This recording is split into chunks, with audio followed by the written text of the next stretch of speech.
கலையாத கல்வியும் குறையாத வயதும் ஓர் கபடு வாராத நட்பும்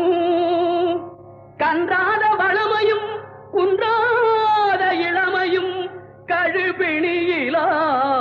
உடலும் தலியாத மனமும் அன்பு அகலாத மனைவியும் தவறாத சந்தானமும் தாழாத கீர்த்தியும் மாறாத வார்த்தையும்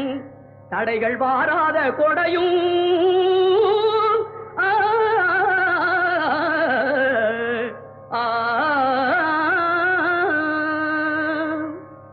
தொலையாத நிதியமும் கோணாத கோலும் ஒரு துன்பமில்லாத வாழ்வும் குய்யனின் பாதத்தில் அன்பும்